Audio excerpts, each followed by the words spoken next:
የዓለም የጤና ድርጅት እንደሚለው ከሆነ ቫይራል ሄሞራጂክ ፊቨር በተለያዩ ምድቦች የሚከፋፈሉ የቫይረስ አይነቶች የሚከሰት ከባድ ምልክቶችን ያካተተ የህመም አይነት ስብስብ ሲሆን ትኩሳት፣ ደም መድማት፣ የሰውነት ክፍሎች ወይም ኦርጋኖችን የስራ እክል እንዲገጥማቸው ማድረግ የሚያደርግ ህመም ነው ተብሏል። በተለያዩ የቫይረስ አይነቶች ሲከሰት የሚያመሳስላቸው ምልክቶች እንዳለ ሆኖም የህመሙ መተላለፊያ ክብደትና የመከላከያ መንገዱ እንደየቫይረሱ አይነት የሚለያይ ነው ተብሏል። በበሽታው የተጠቃ ማንኛውም ሰው ሲጀምር እንደ ሌሎች ትኩሳት አምጪ ተላላፊ ህመሞች ራስ ምታት፣ ትኩሳት፣ ብርድ ማለት፣ የጡንቻ ህመም፣ ድካም፣ ትውከትና የምግብ ፍላጎት መቀነስ እንደሚያስከትል የተገለጸ ሲሆን ቀስ በቀስም ከበድ በማለት ደም ከተለያዩ የሰውነት ክፍሎች መድማት እንደሚጀምር መረጃው ያሳያል። እንዲሁም የሰውነት ክፍሎች ወይም ኦርጋኖች ሳምባ፣ ኩላሊት፣ ጉበት ስራቸው እየተዳከመ እንደሚሄድና የደም ግፊት መውረድና ሌሎችም የሰውነት አካሎችም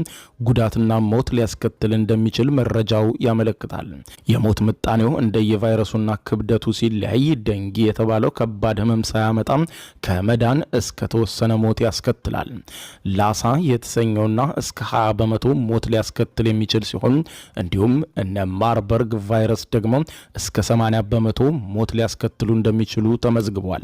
የዓለም የጤና ድርጅት እንደሚመክረው ከሆነ ከላይ የተጠቀሱት ምልክቶች ሲከሰቱም በቶሎ ወደ ጤና ተቋም መሄድ እንደሚያስፈልግ የሚገለጽ ሲሆን እነኚህ ህመሞች ሰውነት ላይ ያስከተሉትን ጉዳት በተለያዩ ምርመራዎች ይታያል። እንዲሁም ትክክለኛ መንስኤም በደም ወይም ሰውነት ፈሳሽ ናሙና ምርመራ መረጋገጥ አለበትም ተብሏል።